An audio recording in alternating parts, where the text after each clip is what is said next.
अच्छा जी, MCQs निकाल लीजिए IS-20 के, IAS-20 के MCQs निकालें जी। डिस्कशन करते हैं जी MCQs की। चलें चलें चलें, शाबाश। और यार पुराने असूल याद कर लो भाई। अब मेरा ख्याल है मुझे सारे दोबारा रिवाइज करने पड़ेंगे। भाईजान इधर देखें जी।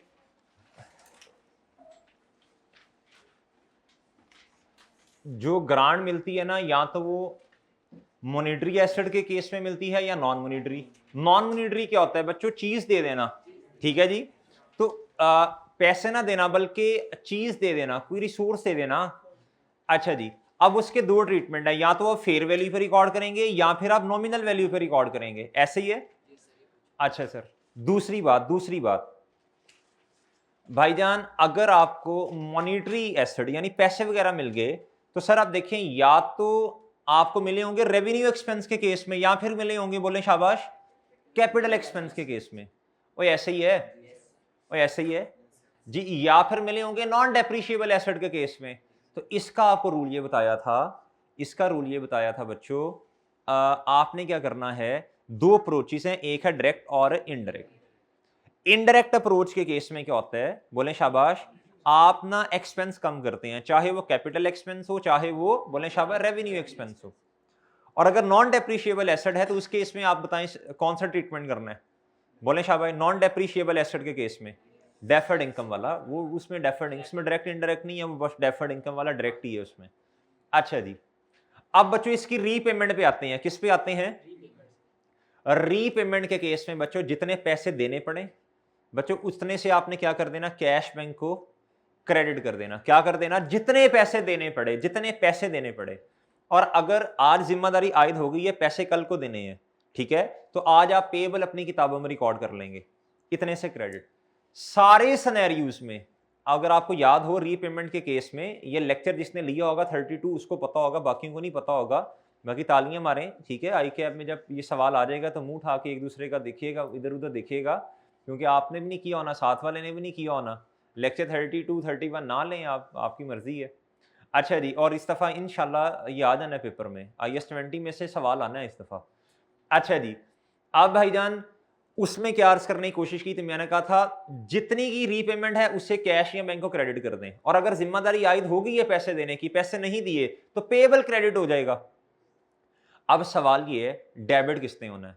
भाई जितने मर्जी सिनेरियोस ले लें, जितने मर्जी सिनेरियोस ले लें, सारों में डेफर्ड इनकम ने क्या होना है? डेबिट।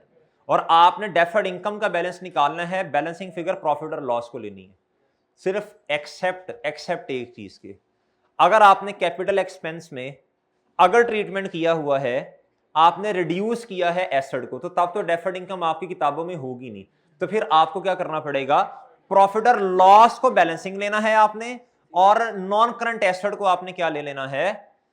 वो आपने डेबिट ले लेना है, ठीक है जी। वो बैलेंसिंग, सॉरी, आपने प्रॉफिट और लॉस कंप्यूट करना है, और बैलेंसिंग किसको ले लेना है जी? नॉन करंट एसेट को, ठीक है जी। अब ये सारी समरी जो मैंने बताई है, ये मेरा ख्याल है लेक्चर नंबर 32 में मैंने बताई है, 31 में भी थी शायद थोड़ी बहुत। सही है सर, ठीक है जी। अच्छा, अब कुछ बच्चे मेरी तरफ ऐसे देख रहे हैं जैसे पता नहीं मैंने क्या उसका नाम है कि अनहोनी बात कर दी है या मैं नहीं आया था। अब ये आपने लेक्चर लेना है, ठीक है जी, आपकी जिम्मेदारी है जी, मैंने अपनी जिम्मेदारी पूरी कर दी है। अच्छा जी, अच्छा जी, अब आप इधर आए, अब ये रिवाइज करवाने की कोशिश की है, अब एमसीक्यूज पे आए। पहले एमसीक्यूज पढ़ लें जी। पहला ये आपने सॉल्व करने हैं, मैंने तो नहीं करने, ये आप ही करेंगे सॉल्व। कहता what should be recorded in financial statements on 1 January 2022। बच्चों 1 जनवरी 2022 की एंट्री आपसे पूछ रहे जी, इस तारीख पे क्या रिकॉर्डिंग होनी है जी? बताएं शाबाश। कहता ऑन 1 जनवरी 21, ध्यान से पढ़ना है, AL received 1 million. AL received 1 million from the local government on the condition that they employ at least 150%. कहता जी for the next 4 years, for the, कुछ लोग माशाल्लाह थोड़ा पढ़ लिख जाते हैं, दूसरों को वक्त डालते हैं, फिर वो कहते हैं सर पर्सन का मतलब बता दें, इंडिविजुअल की बात कर रहे हैं या कंपनी? पर्सन के अंदर तो 3 चीजें आती हैं, आप बताएं आप किसकी बात कर रहे हैं? तो भाई हम FAR 1 की बात कर रहे हैं, पर्सन का मतलब एक बंदा है इधर बस। अच्छा जी, उन्होंने ना इल्म झाड़ना होता है ना अपना, कि हमें ये पता है। ड्यू टू इकोनॉमिक डाउनटर्न, कहता है जी इकोनॉमिक डाउनटर्न का मतलब है हालात ठीक नहीं है कंट्री के, एंड रिड्यूस कंज्यूमर डिमांड। अच्छा, इसका क्या मतलब है यार कंज्यूमर डिमांड? यार अब वो चीज इतनी डिमांडिंग नहीं है ना, डिमांड कम हो गई है, इकोनॉमिक्स में पढ़ा होगा आपने। ऑन 1 जनवरी 2022 पे कहता AL no longer needed to employ any more staff and the conditions of the grant required full repayment. आप देखें बच्चों, ये जो ग्रांट मिली थी क्यों मिली थी बताओ? कि आपने 4 साल 150 बंदे हर साल रखने हैं, हर साल। अब जब डिमांड ही नहीं है चीज की, तो मेरे भाई आप कैसे लोगों को सैलरीज दे सकते हैं? सही है सर, जब चीज ही नहीं बिकेगी तो अब आप नहीं रखेंगे लोग। अब सर देखें, जो भी वजह है, गवर्नमेंट को कंसर्न नहीं है इससे, ग्रांट वापस करनी पड़नी है और वो फुल करनी पड़ेगी। आप ध्यान से देख के मुझे बताएं, कैश या बैंक तो क्रेडिट होगा। अब चार सारे ऑप्शंस के अंदर deferred income deferred income deferred income deferred income आ रहा है, इसका मतलब है डेफर्ड इनकम वाला ट्रीटमेंट किया होगा फिर। अब मुझे बताएं, अर्ज ये आपसे की थी, जितने भी सिनेरियोज हैं आपने क्या करना है, इधर देखें जी, मैं एज्यूम कर रहा हूं कि ग्रांट पे कर दी है, नहीं की होगी तो पेएबल लिख देंगे। कितने की बजी, कितने की? मैं 1000 में कर रहा हूं सवाल, मैं 1000 में कर रहा हूं, ठीक है, 1000 आ गया। अच्छा जी, अब कुछ होना है जी डेफर्ड इनकम जी, क्योंकि अमाउंट फुल है ना, तो सिंपल सी बात है, प्रॉफिट और लॉस में भी कुछ जानना है। अगर बच गया जो, वो बैलेंसिंग चला जाएगा प्रॉफिट और लॉस में। ऐसे ये आपको सिखाया था 1000, मैं मिलियन में नहीं कर रहा, 1000 में कर रहा हूं। कितने सालों की शर्त थी बच्चों? 4 सालों की। ऐसे ही है वो, ऐसे ही है ना, ये रेवेन्यू एक्सपेंस के केस में ग्रांट मिली थी। कितने साल गुजर गए बताओ? 1 साल गुजरा बच्चों। कितने साल गुजरे? 1 साल गुजरा। अगर आपने प्रॉफिट और लॉस निकालना है तो बच्चों जो साल गुजर गए उसको लेना है। इसके लिए मेरे भाई आपने मल्टीप्लाई जो साल रह गए हैं उससे करना है, मल्टीप्लाई बाय 3 करेंगे आप। इधर आ जाएगा बच्चों 750। अच्छा, एक मिनट मुझे दीजिएगा, बस 1 मिनट दीजिएगा, मैं बात भूल जाऊंगा जो बताने वाली। 1 मिनट अभी प्लीज। ये आ जाएगा 250, ऐसे ही है, ऐसे ही है ना? अच्छा, अब जो बात बताने वाली है वो सुन लें पहले। अगर आपको ये लग रहा है ये नहीं कंप्यूट करना आ रहा, ये डायरेक्ट कैसे है करना, ऐसे ही है, बाप ने टाइम सेव करना है, यही करना है बस पेपर में। देखें, जनवरी 2021 में जब ग्रांट मिली होगी तो बच्चों 21 में तो कंडीशन पूरी हो गई ना, 22 में आके वायलेट की ना आपने, तो 21 में आपने क्या किया होगा?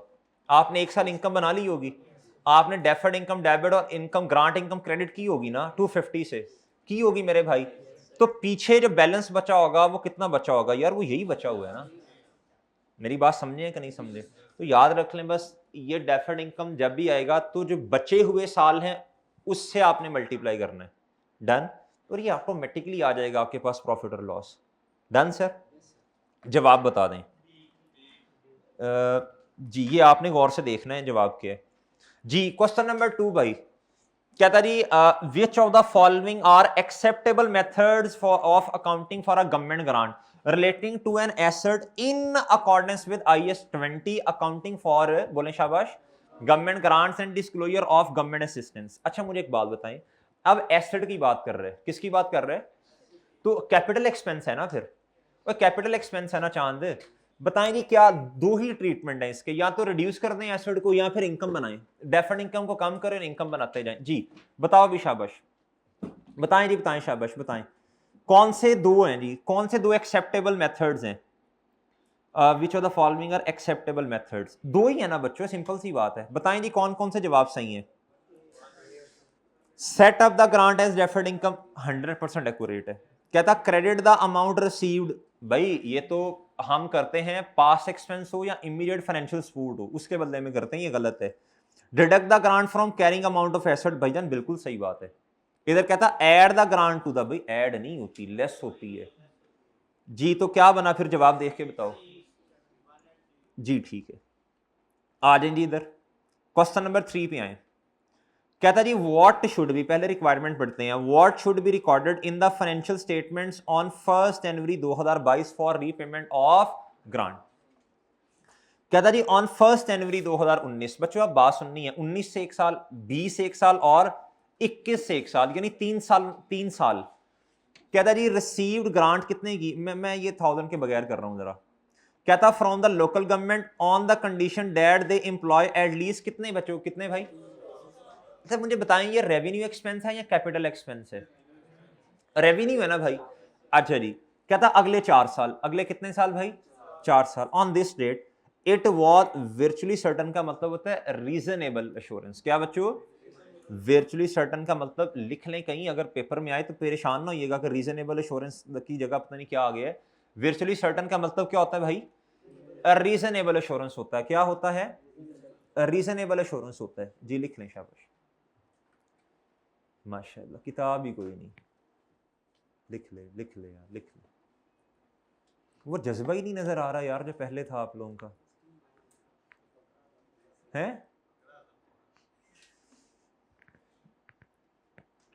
पोस्ट पे मतलब प्री की निस्बत ना इधर बच्चों का जज्बा ज्यादा है, मतलब ज्यादा इंगेज होते हैं क्लास में, और ये बड़ी खुशी की बात होती है। मुझे बहुत अच्छे लगते हैं बच्चे जो क्लास में इंगेज होकर एक्टिव होकर बैठते हैं, जो जवाब दे रहे होते हैं चीज़ों के, इरिटेट नहीं होता।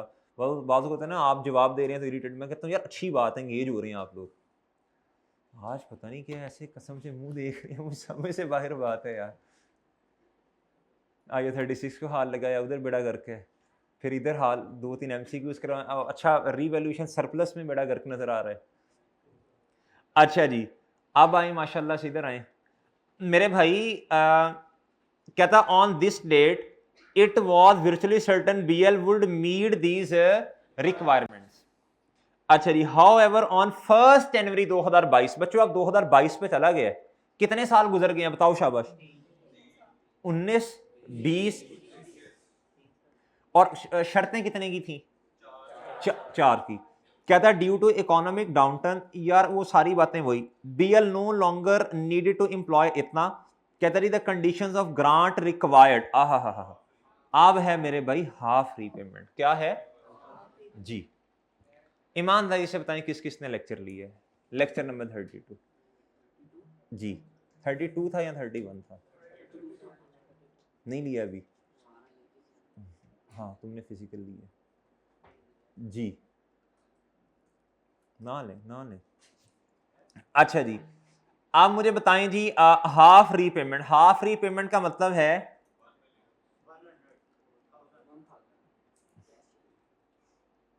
यही है सर, और यही है ना? अच्छा जी, अब देखें सारों में डेफर्ड ग्रांट आ रही है ना, तो डेफर्ड इनकम वाला ट्रीटमेंट किया होगा। तो मेरे भाई इधर आए, डेफर्ड इनकम या ग्रांट जो भी लिखना है आपने बहरल, देखें इधर देखें भाईजान, बहुत तवज्जो से आपने अब बात सुननी है। ये मैंने समझाने की कोशिश की थी कि आप किसी मसले में ना पड़े बगैर किसी परेशानी के। जो अमाउंट इधर लिखी है उसको बेस बनाना है आपने, जो अमाउंट इधर लिख दी गई है बस उसको बेस बनाना है। 2000 को भूल जाएं, 1000 डिवाइडेड बाय 4 साल, और अब आपने देखना है कितने साल रहते हैं। बहुत अच्छे, खूब है, बहुत अच्छे काका जी। अच्छा जी, जी मेरे भाई इधर 1000 आ गया, इधर बताएं कितना आता है? और अच्छा सॉरी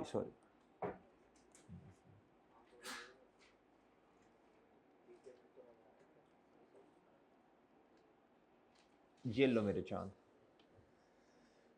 डन भाई, डन है सर जी। ओके भाई, यही तरीका हमने सीखा हुआ है, जो इधर है उसको बेस बना के आपने ये कर देना है बस। ओके अच्छा जी,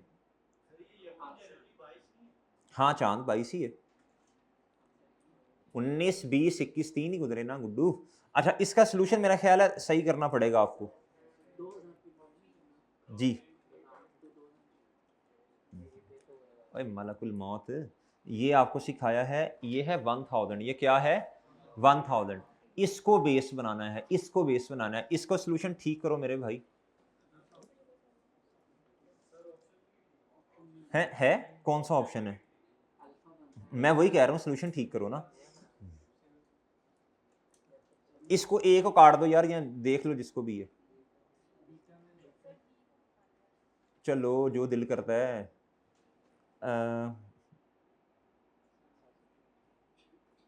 ये ले, ये भाई जवाब सही है आपका। सारे सवालों को इसी पैटर्न पे सॉल्व करना है। डन जी, बना दे, सी नू बना दे यार, डी नू बना दे यार किसी को। अच्छा जी, क्वेश्चन नंबर 4 पे आ जाओ। कहता which two of the following, बच्चों two, about IS 20 counting for government grant and disclosure of government assistance are सही। अब बहुत तवज्जो से बात सुननी है आपने। कहता ये government grant related to purchase of an asset, कहता must be deducted from the carrying amount of an asset in the statement of financial position. बताएं बच्चों, बताएं। मस्ट बी भाई ऑप्शन होता है, क्या होता है जी, ऑप्शन होता है, मस्ट नहीं होता, दो ऑप्शन है। कहता है गवर्नमेंट ग्रांट जो related to purchase of an asset, बच्चों दो ऑप्शन है, या डेफर्ड इनकम बनाओ या एसेट की कॉस्ट में से क्या कर दो। मस्ट के लफ्ज से क्या हो गया, मस्ट का मतलब होता है लाजमी यही करना है जी, मस्ट नहीं। अच्छा इधर आइए जी, कहता है a government grant related to purchase of an asset should be recognised in profit और loss over the life of an asset. बच्चों ये बात ठीक है, ये बात क्या है, कहता a government grant related to purchase of an asset, कहता गवर्नमेंट ग्रांट आपको मिली एक एसेट के बदले में, कहता उसको आपने किताबों में लेके जाना है, बोले ओवर द लाइफ ऑफ, ये जनरल बात कर दी उसने मस्त मुस्त का नाम नहीं लिखा। इसका मतलब है वो डेफर्ड इनकम वाले ऑप्शन की बात कर रहे हैं। ये ऑप्शन 100% एक्यूरेट था, ए वाला भी। अगर लिखा होता मे का लफ्ज या इस तरह करके कुछ लिखा होता, मस्ट का मतलब होता है कि ऑप्शन ही सिर्फ ये है, और कोई ऑप्शन है ऑलवेज, शुड, मस्ट, ये जब लफ्ज आते हैं तो चुकन्ने होना है आपने, क्या होना है। अच्छा जी, कहता free marketing advice provided by government department is excluded from the definition of government grant. बताओ भाई, शाबाश बताओ। गवर्नमेंट ने फ्री टेक्निकल एडवाइस दे दी आपको, free marketing advice the provided by government department.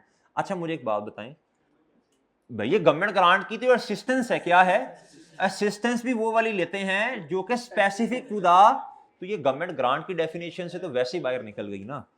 अच्छा जी, कहता any required repayment of a government grant received in an earlier reporting period is treated as prior period adjustment। बताएं भाई ये क्या कहना चाह रहे हैं। जिन्होंने लेक्चर नहीं लिया उनसे तो मेरी बात ही नहीं है ना, गुफ्तगू ही नहीं है, उनसे तो बात है ही नहीं जी। जिन्होंने लेक्चर लिया था वो बोलें भाई, शाबाश। भाईजान लर्निंग ऑब्जेक्टिव 4 आप घर जाके देखिएगा, उधर आपको थ्योरी भी मैंने पढ़वाई थी। मैंने कहा था अगर आपको गवर्नमेंट ग्रांट रीपे करनी पड़ जाए, जो कि एमसीक्यूज नंबर 1 है और 3 है, भाईजान this is change in accounting estimate. क्या है बच्चों, फ्यूचर की चीज है बच्चों, ये एस्टीमेट है। क्या है, अगर कंडीशंस पूरी ना कर सके, this is change in estimate. तो बच्चों एस्टीमेट के केस में अभी जब हमने टेस्ट की डिस्कशन की थी तो उसमें भी तो पढ़ा था ना, एस्टीमेट को प्रोस्पेक्टिवली लेना है, पिछले सालों पर फर्क नहीं आएगा, पिछले सालों को नहीं छेड़ना। तो मेरे भाई प्रायर ईयर एडजस्टमेंट की वजह से ये गलत हो गया। डन भाई, और सही है जी। नेक्स्ट टाइम इसमें कहता what is the deferred income liability balance as at 30 June 2013। ये as at 30 June accounting period के एंड पे पूछ रहे हैं आपसे। कहता है manufacturing entity receive a grant of rupees कितना बच्चों, 1000 towards the purchase of a machine on 1st January 2013।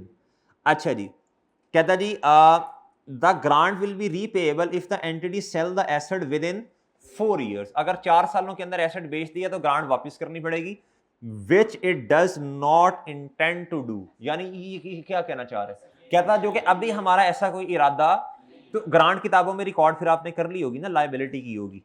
कहता था एसेट है द यूजफुल लाइफ ऑफ। अब ना ये बात आपको तब भी समझाई थी जब कैपिटल एक्सपेंस से रिलेटेड हमें ग्रांट मिली थी। मैंने कहा था पहले आपने देखना है क्या आप शर्तें पूरी कर लेंगे, अगर तो शर्तें पूरी कर लेंगे तो ग्रांट को रिकॉर्ड कर लो, फिर उसको आहिस्ता आहिस्ता इनकम का पार्ट बनाना है ना आपने। अगर डेफर्ड इनकम वाला ट्रीटमेंट किया, वो बनाना है यूजफुल लाइफ की बेसिस पे, जो कि ये वाला ऑप्शन दिया हुआ उन्होंने, और सही है। अच्छा अब मुझे एक बात बताएं, स्टार्ट के अंदर भाई कितनी लायबिलिटी होगी 1 जनवरी पे, बोलें शाबाश, 1000 पूरा होगा। तो ईयर एंड फिर मेरा ख्याल है 30 जून है, तो डेप्रिसिएशन नहीं सर, क्यों नहीं? नहीं सर, 30 जून ही लिखे हुआ है मरे, ये 30 जून ही है। अच्छा अच्छा, अब मेरी बात सुने, अब मेरे भाई ये 1 जनवरी 2013 में ग्रांट मिली, तो अगर एसेट को डेप्रिशिएट करना है तो 6/12 होगा भाई। इनकम को भी इसी बेस पे क्या उसका नाम है आपको लेके जाना पड़ेगा। तो ये देखें, स्टार्ट के अंदर डेफर्ड ग्रांट जो होगी या डेफर्ड इनकम जो होगी वो कितनी है, बोलिएगा प्लीज जी है 1000। अच्छा नहीं, वैसे हमने तरीका क्या सीखा है यार, उस बेस पे करते हैं ना। हमने तरीका क्या सीखा है, रिमेनिंग से मल्टीप्लाई कर देना। तो ये ग्रांट है जी, ये 1000 डिवाइडेड बाय कितने साल भाई, 4 साल, मल्टी नहीं सॉरी, हाँ 5 the asset has a useful life of 5 साल। 5 सालों की बेस पे चांद देखो, जिस तरह एसेट डेप्रिशिएट होगा उसी बेसिस पे इनकम का पार्ट बनेगा ना गुड्डू। 4 साल हैं कंडीशंस मीट करने के लिए। Lecture number 32, lecture number 31, lecture number 31, lecture number 32 और 30 भी ले लीजिएगा जिसका रहता है, जिसके जो लेक्चर रहते हैं ले लें। अच्छा जी भाई देखें, एक है कंडीशंस का पूरा करना, कंडीशंस पूरी होंगी कि नहीं, अगर तो नहीं पूरी होंगी तो भाईजान वो तो उधर ही बंदा ही मर गया, उधर तो मतलब ग्रांट को तो रिकॉर्ड करने का तुक ही नहीं बनता ना।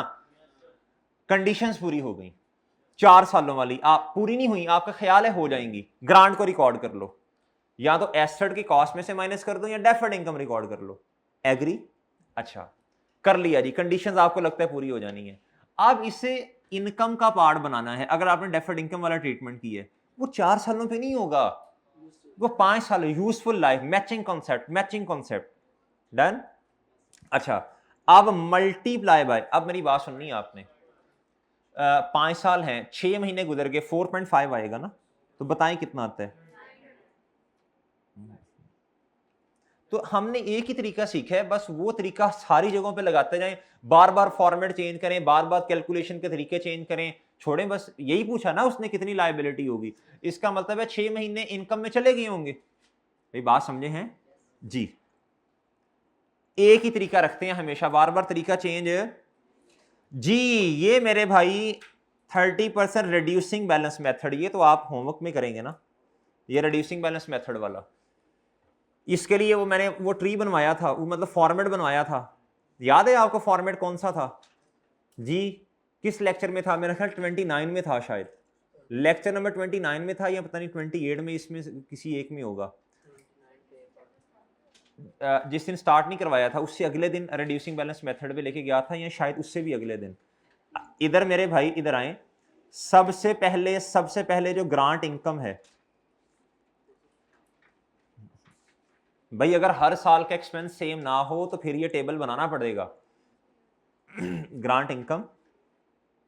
और इधर क्या आता है जी, बताएं शाबाश, एक्सपेंस जो भी है, इधर डेप्रिसिएशन है तो वो, ये तो डायरेक्ट हो गया ना, ये तो डायरेक्ट हो गया। इनकम किताबों में सेपरेट शो होगी, एक्सपेंस सेपरेट शो होगा। मैंने कहा था एक कॉलम और ऐड करें। अगर आपको याद हो कॉन्सेप्ट बिल्डिंग क्वेश्चंस का क्वेश्चन नंबर 11 था शायद, जिसमें 4 3 2 इस तरह करके वो ग्रांट थी, ग्रांट 10 की थी, एक्सपेंस 15 का था। तो आपने क्या किया था नहीं, पहला कॉलम था मेरा ख्याल है एक्सपेंस का, पहला कॉलम था मेरा ख्याल है शायद एक्सपेंस का, अब मुझे जो याद पड़ता है वो देख लीजिएगा। अच्छा जी चल मिट जा। अच्छा जी फिर था जी ग्रांट, ये जितने भी साल हैं ये ईयर्स आ जाएंगे, इधर इधर क्या आएंगे बच्चों, और ये आ जाएगा बच्चों रिड्यूस। डन सर जी, और डन डन। अगर डायरेक्ट वाला सवाल है तो सिर्फ इधर तक। अब अगर तो इवनली एक्सपेंस इंकर्ड हो रहे हैं फिर तो मसला नहीं होता, अगर इवनली नहीं हो रहे, सही है, पहले साल का कुछ और दूसरे का कुछ और, फिर इस तरह लिस्ट डाउन कर लें इनको नंबर ऑफ ईयर्स की बेसिस पे, फिर इन्हें पोर्शन करें। फिर क्या करें बच्चों, इधर टोटल लिखें, ये सवाल करवाया हुआ है, रिड्यूसिंग बैलेंस के भी 2 सवाल करवाए हैं, डायरेक्ट का भी करवाया, इनडायरेक्ट का। आई कैप क्वेश्चन नंबर, आई कैप का क्वेश्चन बैंक का हमारी किताब में क्वेश्चन नंबर 3 और 4 देख लीजिएगा, और कॉन्सेप्ट बिल्डिंग क्वेश्चंस का रेवेन्यू एक्सपेंस का क्वेश्चन नंबर 10 या 11 होगा, वो देख लीजिएगा। अच्छा जी, ये दोनों डायरेक्ट हैं, और अगर आप ये इसको ए करें, इसको करें बी, और ये रिड्यूस एक्सपेंस ए माइनस बी आ जाएगा। ये बस आपका वो एक्सपेंस किताबों में जो जाना है वो आ जाएगा, अगर इनडायरेक्ट अप्रोच है तो। अच्छा जी, अब इधर आए जी, इधर आके कहते हैं क्वेश्चन नंबर 7 में कहता व्हाट अमाउंट ऑफ लायबिलिटी, यानी नेट पूछ रहे हैं, to be presented in statement of financial position at the end of पहला साल, एट द एंड ऑफ पहला साल। कहता a manufacturing entity is entitled to a government grant of 33 million for creating 50 jobs for maintaining them and for 3 years rupees, अच्छा 3 सालों पे आपने ये काम करना है। कहता रुपीज 1.5 मिलियन इज रिसीव्ड, कहता 1.5 मिल गए हैं। देखो बड़ी सिंपल बात है, आपने क्या करना है, जब एंट्री स्टार्ट में की होगी आपने कहा हो जी कैश कितना मिला 1.5 मिलियन, और रिसीवेबल कितना है, ये भी 1.5 मिलियन, और मेरे भाई डेफर्ड ग्रांट या इनकम कितने की है 3 मिलियन, और ऐसे ही हुआ होगा। अच्छा जी, कहता जी rupees 1.5 million is received when the jobs are created and remaining 1.5 million is receivable after कितने साल बच्चों। अच्छा जी, कहता जी provided 50 jobs are still in existence, कहता जी अभी हमने इतने बंदों को जॉब पे रखा हुआ है। The entity creates 50 jobs at the beginning of the year 1 and there is reasonable assurance that this level of employment will be maintained. कहता ये हम यानी रीजनेबल एश्योरेंस है, इसलिए हमने किताबों में क्या कर लिया, रिकॉर्ड कर लिया। बच्चों ये तो साल के शुरू में हुआ होगा, पहला साल का जब एंड आया तो अब आपने क्या करना है, 3 साल की शर्त है ना, वो 3 साल की शर्त है। मुझे बताएं जरा शाबाश, अब कितनी ग्रांट को आप इनकम बना चुके होंगे जी, बताएं ना कितनी को इनकम बना ली होगी, या पीछे कितनी पड़ी है भाई, 3 है ना किताबों में लायबिलिटी। बोले शाबाश, 1 साल की इनकम बन गई है, 1 साल की इनकम बन गई है, बाकी क्या है, बाकी क्या है भाई, लायबिलिटी, बाकी क्या है आपकी। अच्छा जी, वो ऐसे ही हुआ होगा, देखो जब 1 साल गुजरा होगा आपने कहा होगा जी कि डेफर्ड इनकम या ग्रांट जो भी है कितनी भाई बोले 1 मिलियन, 1 मिलियन, 1 मिलियन, और इनकम कितनी ग्रांट बोलो। तो ये कैश 1.5 मिलियन से डेबिट किया, ग्रांट को रिसीवेबल की बेसिस पे भी किताबों में रिकॉर्ड करते हैं। चांद तूने माशाल्लाह पूरे लेक्चर लिए हैं अभी। अच्छा जी, रिसीवेबल की बेसिस पे भी ग्रांट को किताबों में रिकॉर्ड करते हैं इफ दे, लफ्ज लिखा हुआ स्टैंडर्ड में विल बी रिसीव्ड, क्या लिखा है जी, तो भाई रिसीव हो गया, यहां भी होना है, दोनों की बेसिस पर किताबों में क्या करते हैं जी, रिकॉर्ड करते हैं। अच्छा अब मेरी बात सुने बच्चों, देखें टोटल जो है 3 साल की शर्तें हैं, कितनी है बच्चों 3 साल की शर्तें हैं। डेफर्ड इनकम जो है वो आपने जब रिकॉर्ड की होगी 1.5 मिलियन से कैश डेबिट, रिसीवेबल भी 1.5 मिलियन से डेबिट, रिसीवेबल है ना, रिसीवेबल है, किताबों में रिकॉर्ड कर लिया जी। डेफर्ड इनकम किताबों में कितनी रिकॉर्ड करनी है, 3 करनी है, नहीं बता दें कितने की करनी, जो फिर मेरी सुन लें। अच्छा मैं देखें 1.5 मिलियन से कैश मिल गया, रिसीव हो गया, कितना हो गया बच्चों, रिसीव हो गया, और भाई रिसीवेबल कितना है बोलो शाबाश, 1.5 मिलियन क्या है बच्चों, रिसीवेबल है। क्या इसको किताबों में रिकॉर्ड करना है, रिसीवेबल को बिल्कुल करना है, क्योंकि लिखा हुआ है स्टैंडर्ड में कि भाई रिसीवेबल की बेसिस पे भी किताबों में रिकॉर्ड किया जाता है। डेफर्ड इनकम जो है भाई, जो डेफर्ड इनकम है ये किताबों में कितने से आएगी, 3 मिलियन की बेसिस पे, किस बेसिस पर बच्चों, 3 मिलियन की बेसिस पे। अच्छा अब शर्तें कितने सालों की हैं, कितने लिखा हुआ है तीसरी हाँ आफ्टर 3 इयर्स, ये बच्चों ये 3 साल है, तो कितने साल की इनकम बन गई, 1 साल की क्या बन गई बच्चों, इनकम बन गई, कितने की इनकम बनी भाई, 1 साल की बन गई। अच्छा अब आपने बहुत तवज्जो से मेरी बात का जवाब देना है भाईजान, पीछे कितना रह गया 2 मिलियन, कितना रह गया बच्चों 2 मिलियन, कितना रह गया भाई 2 मिलियन रह गया। अच्छा लेकिन एक मसला इस सवाल में है, कहता आपने टोटल लायबिलिटी नहीं बतानी, आपने नेट लायबिलिटी बतानी है। आपने क्या बतानी है जी, नेट लायबिलिटी को क्यों लिखा इधर उसने जी, वेल डन, शाबाश। इधर देखें, शाबाश, वेल डन। टोटल लायबिलिटी मेरे भाई इस टाइम आपकी है जी 3 में से 1 आपके इनकम में चला गया। कितना चला गया? तो पीछे आपकी लायबिलिटी कितनी, डेफर्ड ग्रांट कितनी, डेफर्ड इनकम 2 मिलियन होगी ना, लायबिलिटी में कितना शो होगा? 2 मिलियन। ये टोटल लायबिलिटी है मेरे भाई, लेकिन रिसीवेबल भी तो गवर्नमेंट से 1.5 मिलियन है ना। तो अगर लिखा होता लायबिलिटी, अगर लिखा होता डेफर्ड इनकम का लफ्ज सिर्फ लिखा होता तो मैं 2 मिलियन कहता। आप देखें, ये छोटा सा एक चकमा दिया उसने आपको, लफ्ज नेट का लिख दिया। नेट का मतलब है 2 मिलियन लायबिलिटी, 1.5 मिलियन रिसीवेबल, तो बाकी जो बचा 5 लाख, ये आपका जवाब है। अगर नेट का लफ्ज ना लिखा होता, ये एक थोड़ा सा ट्रेंड चेंज किया उसने सवाल को पूछने का। नॉर्मली हमने जितने सवाल किए हैं उसके मुताबिक जवाब कितना आना है? 2 मिलियन आना है। कितना आना है बच्चों? 2 मिलियन। 2 मिलियन जवाब है, बिल्कुल 2 मिलियन है। आप वो करके देख लें, 3 मिलियन डिवाइडेड बाई 3, कितने साल अभी पड़े हैं? 2 साल। 2 से मल्टीप्लाई करेंगे 2 मिलियन आ जाएगा। ये टोटल लायबिलिटी है। ये क्या है भाई? भाई रिसीवेबल कितना है? 1.5। तो आपस में क्या करें? इसे नेट करें। क्या करें बच्चों?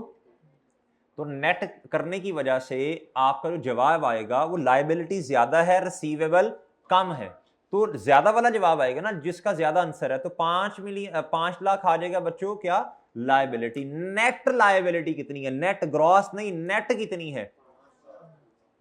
चलें जी, ये बताएं। कहता if a government grant must be repaid. बताओ भाई, अभी बता के आया हूं, ये क्या होता है बताओ। चलें, शाबाश, शुक्र। इफ एन एंटिटी रिसीव, आपको समझ आई है बात अभी ये वाली? नहीं समझ आई है कि ऐसी बस आ गई है समझ? अच्छा जी। कहता if an entity receives a non monetary asset as a grant, this is accounted for. बताएं शाबाश। जो लव स्टैंडर्ड में इस्तेमाल हुआ है वो करना है आपने, ये मार्केट वैल्यू की तरफ ना उड़ के जाइएगा, ठीक है जी। फेयर वैल्यू या फिर क्या? Nominal value. जी नॉमिनल वैल्यू है ही नहीं इधर, तो फिर मजबूरन सिर्फ इसी को ही जवाब कंसीडर करना पड़ेगा। 10वां कहता which of the following are not considered government assistance. Assistance की बात कर रहे हैं, असिस्टेंस की, ग्रांट की नहीं कर रहा। कहता इन अकॉर्डेंस विद IAS 20 जी। कहता जी provision of infrastructure in development areas. जी बताएं जी, प्रोविजन ऑफ इंफ्रास्ट्रक्चर। भाईजान इंफ्रास्ट्रक्चर जब क्या कहते हैं इस पे काम होगा ना, तो सिर्फ स्पेसिफिक एंटिटी को फायदा नहीं होगा। सबसे पहले है वो पहला लेक्चर याद करें, ईद से पहला, ठीक है जी। अल्लाह आपको थोड़ी हिदायत दे दे, आप वो लेक्चर ले लें गवर्नमेंट ग्रांट के। पहला लेक्चर याद करें जिसमें मैंने ट्री बना के दिया था आपको। मैंने कहा था पहले, सबसे पहले जी गवर्नमेंट ग्रांट में 2 चीजें हैं, एक ग्रांट है, एक असिस्टेंस है। ग्रांट तो पैसे है ना, या नॉन मॉनिटरी एसेट होगा या मॉनिटरी, ये तो मिलेगा ही स्पेसिफिक को। इसमें तो 2 बातें है ही नहीं, इसमें तो 2 बातें है ही नहीं, इसमें तो एक ही बात है, ये तो स्पेसिफिक होती है। हाँ भैया, आप जो असिस्टेंस है ये 2 तरह की हो सकती है, या तो होगी मेरे भाई स्पेसिफिक, या होगी जनरल। तो भाई जो स्पेसिफिक टू द एंटिटी है, इसको क्या करना है आपने? जिसका फायदा स्पेसिफिकली एंटिटी को हो, इसको क्या करते हैं? रखते मोबाइल। इसको क्या करते हैं भाई? डिस्क्लोज करते हैं। क्या करते हैं? और जो जिसका फायदा सबको हो, सारी मार्केट को हो, पूरी इंडस्ट्री को हो, मेरे भाई उसको क्या करते हैं बताएं? कुछ भी नहीं करते। आप देखो ना यार, ये इंफ्रास्ट्रक्चर है, ये सड़कें बना दी होंगी, इस तरह ही काम किए होंगे। अब ये स्पेसिफिक एंटिटी कैसे हो सकता है? बाकियों को क्या कहेंगे? यार आप उड़ के जाएं, आप इस सड़क का इस्तेमाल ना करें, आपका दाखिला ममनू है, सिर्फ ये फलां एंटिटी इधर से गुजरेगी, ऐसा नहीं है पॉसिबल। अच्छा जी बच्चों, इधर आए जी, सब्सिडाइज्ड लोन्स। अच्छा ये खैर मैंने अभी आपको पढ़ाया ही नहीं है, सब्सिडाइज्ड लोन। फॉरगिवेबल लोन तो पढ़ाया है ना, लोन माफ कर देना, ठीक, ये तो पढ़ाया हुआ है ना। अच्छा ये सब्सिडाइज्ड लोन चलें पढ़ा देंगे, चलो इसको मैं थोड़ा पेंडिंग कर लेता हूँ फिर इस MCQs को। इतना मुश्किल नहीं है, मैं अभी भी आपको समझ आ सकती है वैसे बात। चलें इसको पेंडिंग कर लो। 11वें पे आए। कहता which of the following is not a correct treatment of government grant related to an asset. जी बताएं शाबाश, ये क्या जी कहता not a correct treatment of government. Deferred income होता है भाई, बिल्कुल होता है भाई, बनाते हैं ना एसेट के 2 ट्रीटमेंट है। Credit to income in period received, profit और लॉस में फौरन ले जाएं इसे, तो क्या करें फिर? शाबाश। क्या था डिडक्टिंग द, ये तो रिपीट हुआ है यार मेरा ख्याल है, ये तो रेपिटेशन है। अच्छा जी, क्वेश्चन नंबर 12 क्या था, which of the following is a not correct treatment of government grant related to income, यानी वो रेवेन्यू एक्सपेंस के केस में ना वो बात कर रहा है, उसे इनकम क्या देता है। अच्छा जी, अब मुझे बताएं जी, बताएं शाबाश, दो ट्रीटमेंट कौन से हैं, बताएं शाबाश, ओए बताओ, हेलो, ओ भाई बताओ, दो ट्रीटमेंट कौन से हैं रिलेटेड टू इनकम के। भाईजान प्रेजेंट एज अदर इनकम, जी बिल्कुल अदर इनकम, आप उसने ये नहीं कहा कि फौरन कर लो, जनरल स्टेटमेंट छोड़ी हुई है तो आप इसे सही समझेंगे। कहता डिडक्ट फ्रॉम रिलेटेड, हाँ जी हाँ जी, इनडायरेक्ट अप्रोच, ये है डायरेक्ट अप्रोच, ये क्या है बच्चों,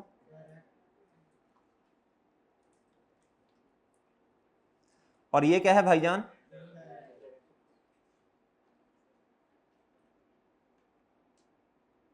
जी ये ऐप नहीं है जो आप इस्तेमाल करते हैं। कहता डिडक्ट फ्रॉम, भाई ये तो एसेट का है, ये एसेट है, और ये वैसे नहीं सही।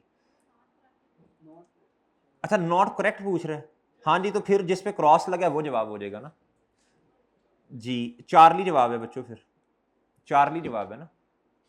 अच्छा जी, फॉर गिवेबल लोन, ये मैंने वैसे पढ़ा दिया हुआ है। कहता था forgivable loan from government is accounted for as dash, जो लेक्चर नहीं, अच्छा, if there is reasonable assurance that entity will meet the terms of forgiveness of loan. कहता जी देखें, गवर्नमेंट ने आपको पैसे दिए और 7 शर्तें लगाई, ठीक है जी, वो लोन होगा ना एक किस्म का, पैसे दिए होंगे, 7 शर्तें वगैरह लगा दी, अगर आपने शर्तें पूरी कर दी तो गवर्नमेंट ने क्या कह दिया, जा तुझे माफ किया जी, जा तुझे माफ किया का मतलब क्या है मेरे भाई, कि जो पैसे आपसे लेने हैं अब नहीं लेने। तो बच्चों ये फिर क्या है, गवर्नमेंट ग्रांट है, क्या है भाई जी, गवर्नमेंट ग्रांट है, ये लायबिलिटी नहीं है, गवर्नमेंट ग्रांट है भाई, है। अच्छा सॉरी, अगर नो रीजनेबल एश्योरेंस, बिल्कुल सही कहा, नो रीजनेबल एश्योरेंस, तो बच्चों फिर ये लायबिलिटी है, एज पर IFRS 9 इसे डील करना है। अब वो क्या होता है ये लेक्चर उसमें पिछले में देख लीजिएगा जाके, बहुत डिटेल में बताया हुआ है जी, ना छुट्टियां किया करें। अच्छा जी, कहता है repayment of grant will result in increasing, भाईजान एक मुझे बात बताएं, जब ना सिंपल सी बात है, आप माशाल्लाह पढ़े लिखे लोग हैं, रीपेमेंट होगी ना जब ग्रांट की, तो इंक्रीज क्या होगा बताओ, एक ही चीज ने इंक्रीज होना है, डेफर्ड इनकम डिक्रीज होती है, प्रॉफिट और लॉस भी कम होता है, कैश या बैंक भी कम होता है, ये ना कहना सर लायबिलिटी ज्यादा हो जाती है, वो एक सेपरेट बात है। बाय देन एक ही चीज है, वो नॉन करंट एसेट इंक्रीज होता है जब कैपिटल एक्सपेंस वाला केस हो। तो ये आप होमवर्क कर लेंगे, पहले सवाल तो आपने किए नहीं है, ये आपने क्या करना है यार। अच्छा आपको जो होमवर्क दिया था वैसे उसमें कौन कौन बच्चे वो नोट्स वाले सवाल करके आए हैं जी, 2 3 शाबाश, 4 5 6 7 8, आज वैसे माशाल्लाह बच्चे बहुत कम हैं, तो चलो जितने के बैठे हैं उनमें से रेशो निकाल लें, इसमें 4-5% ऐड कर लें, तो ये पासिंग रेशो होती है आई कैप की। अच्छा जी, ऑन 1 जनवरी 2000, मजाक नहीं मैं कर रहा, मैं सीरियस हूँ इस टाइम, मजाक मेरा बनता ही नहीं है। On 1 January 2019 A company purchase an asset for ₹5 million against which it receive the government grant of rupees कितना भाई। अच्छा देखें, 5 मिलियन का एसेट है और ग्रांट कितनी की है, 0.5 मिलियन की। Company deduct the grant from cost of the asset, cost of the asset मेरे भाई कितनी है, 0.5, तो पीछे कितना बचा भाई, डन। वो ऐसे ही है ना, पीछे यही बच, इस पे अब रिड्यूस डेप्रिसिएशन आ जानी है। कहता it is the policy of the company to depreciate asset using straight line method over कितने साल भाईजान। अच्छा जी, कहता ऑन 1 जनवरी 2021, अच्छा MCQ सॉल्व किया करें, ऑटोमेटिकली बड़े सवालों पे हाथ सेट हो जाता है बंदे का, सारा चैप्टर रिवाइज होता है इससे। कहता जी ऑन 1 जनवरी 21 कितने सालों के बाद भाई, 2 साल के बाद। अच्छा पहले एंट्री कर लें, रीपेमेंट की कैश या बैंक क्या हो जाएगा, क्रेडिट हो जाएगा। और भाई आपसे अर्ज की थी नॉन करंट, अगर तो कैपिटल एक्सपेंस है और आपने डायरेक्ट अप्रोच इस्तेमाल की है, और सॉरी इनडायरेक्ट की है, तो भाई इधर आ जाएगा नॉन करंट एसेट, और ये है जी प्रॉफिट और लॉस, ये आता है जी बैलेंसिंग, सॉरी बैलेंसिंग आएगा नॉन करंट एसेट। बाकी सारे केसेस में इधर आता है डेफर्ड इनकम, बाकी सारे केसेस में मुनीफ साहब इधर क्या आता है, डेफर्ड इनकम, और ये बैलेंसिंग आता है। सिर्फ इसमें क्या होगा बताएं शाबाश, बैलेंसिंग क्या हो रहा होगा। अच्छा जी, अब जी repayment of grant will result, अच्छा जी, it is the policy to depreciate asset इतना on 1 January the government grant become repayable.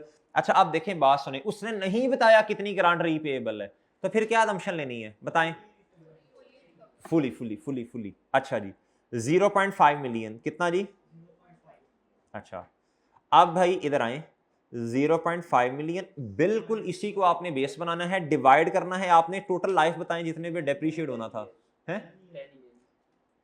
Profit और लॉस है ना, आपने इतनी डेप्रिसिएशन कम किताबों में रिकॉर्ड की होगी, तो मल्टीप्लाई, अनहोनी बात यकीन करें नहीं की मैंने, कोई इस तरह की बात नहीं की जी। बताएं शाबाश, कितने साल गुजर गए, प्रॉफिट और लॉस में जब आते हैं तो जितने साल गुजर गए, डेफर्ड इनकम जब फाइंड करते हैं तो जितने साल रह गए रिमेनिंग।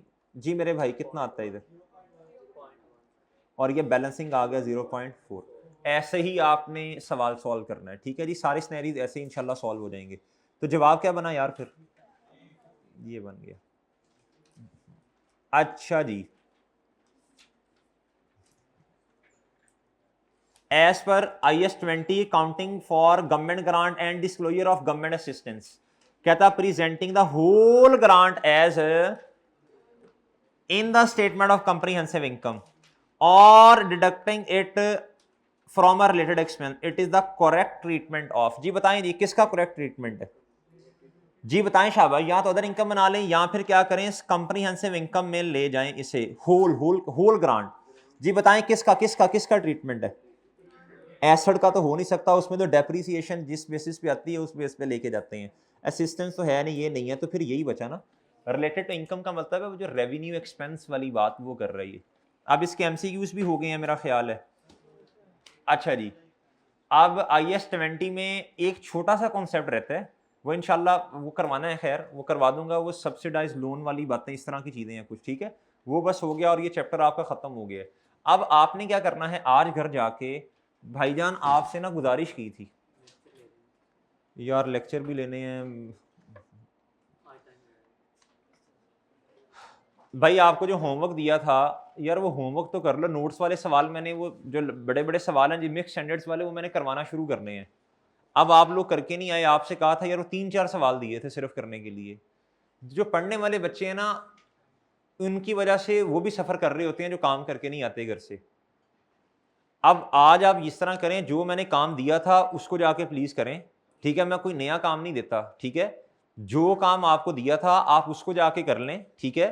पूरे 3-4 सवाल नहीं दिए थे मैंने कहा था नोट्स वाले सवाल IS 16 में, भाई याद है कि नहीं याद जी, वो आप शेयर्स की थी, वो प्लीज़ कर रहे हैं जाके, IS 16 वाले करने हैं आपने, बाकी बाद में देखना जो भी है, ठीक है जी, ओके, लेक्चर ख़त्म है जी, अल्लाह हाफिज़ है।